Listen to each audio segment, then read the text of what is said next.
अस्सलाम वालेकुम वरहमतुल्लाहि वबरकातुहू। यकीनन ये सरों का समंदर देखकर असद साहब ये जरूर सोच रहे होंगे, यकीनन ये सोच रहे होंगे कि हर मुश्किल का मैं सामना यही सोचकर कर लेता हूँ कि धूप कितनी भी तेज हो समंदर कभी सूखा नहीं करते। इसको छोड़ दिए भैया। इंशाअल्लाह मेरा इजहार जीतेगा। दोस्तों, आज यहाँ पर आप लोग यकीनन बैरिस्टर असदुद्दीन अवैसी साहब को देखने सुनने के लिए आए हैं। जो लोग मुझे जानते नहीं है, मैं उन्हें ये बता दूं कि जिस ऐवान के अंदर बैरिस्टर असदुद्दीन अवैसी साहब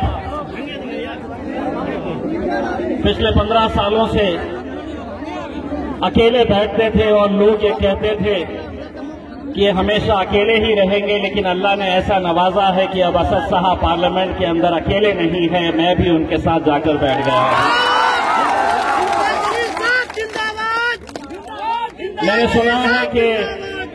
मैंने सुना है कि सरकार ने ये ऐलान किया है कि अगर बिहार का इलेक्शन वो जीत जाते हैं,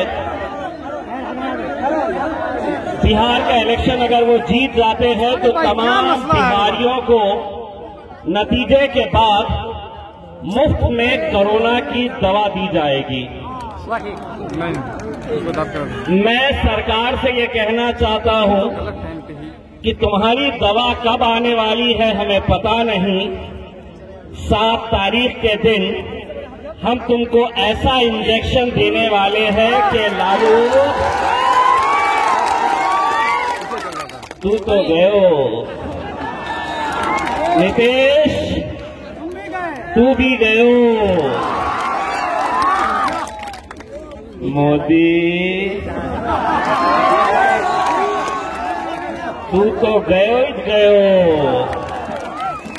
इंशाअल्लाह मेरा क्या इस तरह के नजारे पिछले 74 सालों से हम देखते आए नहीं हैं। इसी तरह के जलसे सजाए जाते हैं, इसी तरह लोगों को इकट्ठा किया जाता है, लेकिन क्या वजह है कि पिछले 74 सालों के अंदर हमारी क़यादत हम खड़े नहीं कर पाए हैं। हमें बार बार ये कहा जाता है कि ये जमात फिरका परस्त है। अगर इस मुल्क का मुसलमान फिरका परस्त होता तो लालू जी कभी मुख्यमंत्री नहीं बनते। अगर इस मुल्क का मुसलमान अगर फिरका परस्त होता तो पिछले इलेक्शन के अंदर हमने भी नीतीश कुमार को वोट दिया इस झांसे के अंदर आकर कि वो सेक्युलरिज्म की रखवाली करेंगे, लेकिन आखिरकार सत्ता की लालच के अंदर जाकर मोदी जी के गोद में बैठ गए। अब इस बार वही हथकंडे, वही साजिशें, वही सब कुछ खेल खेला जा रहा है। हमको ये बताने और समझाने की कोशिश की जा रही है कि अगर ये वोट इन्हें गया तो नुकसान किसको होगा, फायदा किसको होगा।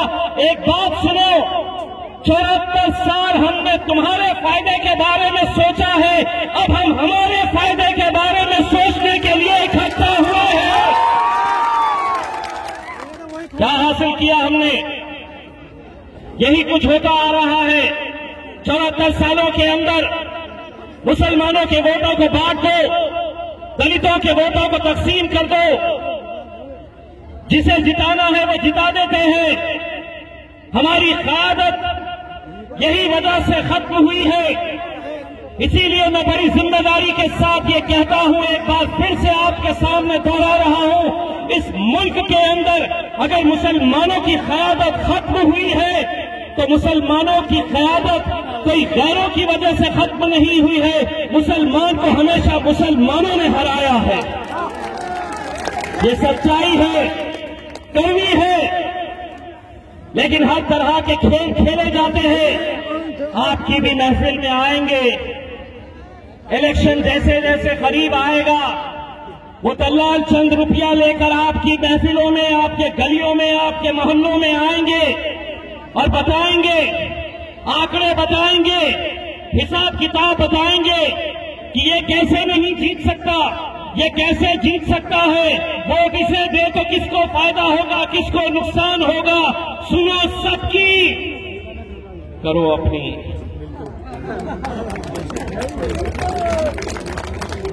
यही बात करते करते लोगों को बहकाया जाता है, लेकिन एक बात उनकी सुनो और जाते जाते उन्हें मुस्कुराते हुए ये जवाब दो कि मैं 74 साल से तुझे सुनते आया हूं, तूने जैसा कहा मैंने वैसा किया, तूने जो बोला मैंने वो सुना, लेकिन उस वक्त मजलिस नहीं थी, हम सुनते थे, तुम जो बोलते थे हम करते थे, लेकिन अब मजलिस आई है, अब हम बोलेंगे और तुम्हारे बाप को भी सुनना पड़ेगा।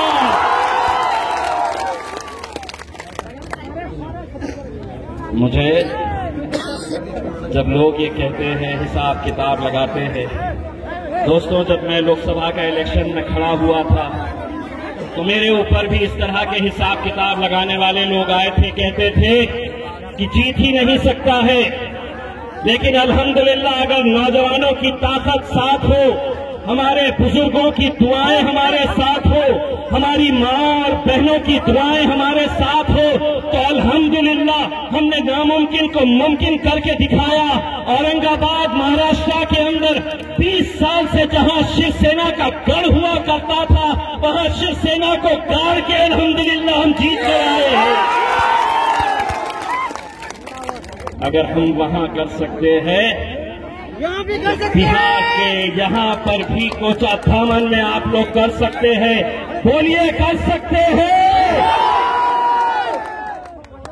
दोस्तों, ये इलेक्शन महज चंद विधायकों को चुनने का नहीं है कि हम कोई एक एमएलए चुनकर आ जाए, हमारे 8, 10, 15, 20 एमएलए चुनकर आ जाए।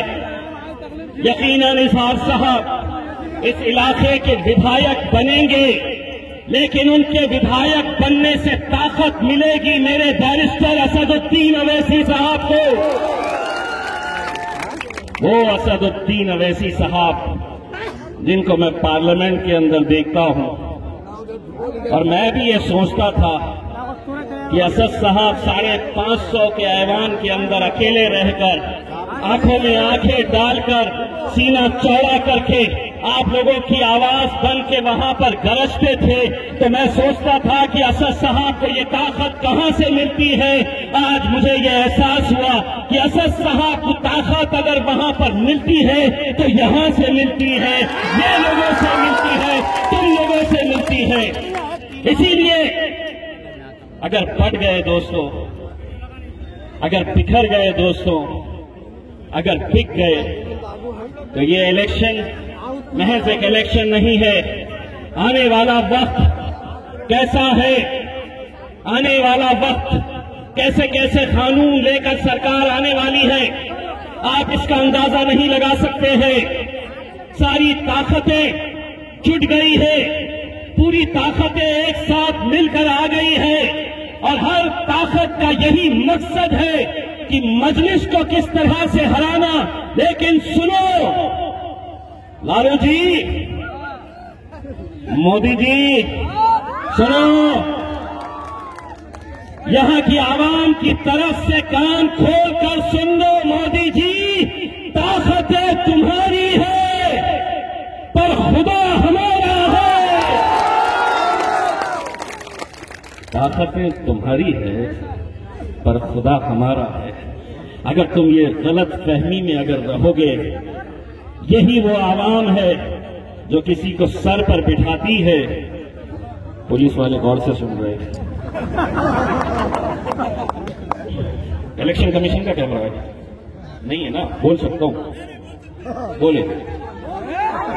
तो सरकार में बैठे, मैं तो छोटे छोटे चलाता हूं, अभी AK-47 आने वाली है। तो साहब सरकार जो बैठी है हुकूमत में, वो ये सोच रही है कि अब हम जिंदगी भर हुकूमत में आ गए हैं, अब हमको कोई नहीं हटा सकता है, कोई नहीं गिरा सकता है। ये गलतफहमी का शिकार हो गए हैं। हमारे नरेंद्र मोदी साहब और उनके बाजू एक साहब बैठते हैं, उनका नाम नहीं आता है याद मुझे। हैदराबाद की एक हमारी बहन ने उनके ताल्लुक से कहा था कि मुरमुरे का थैला, मुझे नहीं मालूम है कौन है वो, कौन है, मैं बोले ही नहीं। हाँ, मैं नहीं बोला उसके अंदर। आप क्या बाबा जी का ठुल्लू कर लेते हैं, आप मेरे को नहीं मालूम है, मैंने तो कुछ नहीं बोला। तो ये समझ रहे हैं कि अब हमारी हुकूमत आ गई, कोई हटा नहीं सकता है। लेकिन हम आपको बताना चाहते हैं, यही वो आवाम है जो इस मुल्क के एक चाय वाले को वजीर आजम अगर बना सकती है, तो बहुत ज्यादा अगर हमें परेशान करोगे तो एक बात समझ लो, कोचा धामन के किसी रेलवे स्टेशन के ऊपर कहीं नजर न आ जाए देखते हुए चाय चाय चाय चाय चाय चाय चाय चाय। हो सकता है, कुछ भी मुमकिन है अगर हम एक ताकत बनकर खड़े रहे। दोस्तों, हम आपसे एक यकीन, एक वादा लेने के लिए आए हैं, एक ऐसा वादा लेने के लिए आए हैं कि जो हुजूम, जो सरों का समंदर यहां पर दिख रहा है, इंशाअल्लाह जब ये जीत का फैसला यहां पर होगा तो हम इसी मैदान के ऊपर इंशाअल्लाह असद साहब भी जश्न का मैदान में, इस मैदान में आएंगे जश्न मनाने के लिए, और हम भी आएंगे। ये उसी वक्त मुमकिन होगा अगर आप हमसे वादा करते हैं कि इंशाअल्लाह आप हमारे इजहार साहब को जिता कर लेकर आएंगे। अगर पूरे के पूरे आप लोग इजहार साहब के साथ खड़े हुए हैं तो बोलिए इजहार साहब, मजलिस इत्तेहादुल मुस्लिमीन, बैरिस्टर असदुद्दीन अवैसी। वैसे आप लोगों को लग रहा होगा कि सिर्फ आप ही लोग ये देख रहे हैं, उनके घर में बैठकर वो भी देख रहे हैं कि अपनी तो गई। बहुत बहुत शुक्रिया।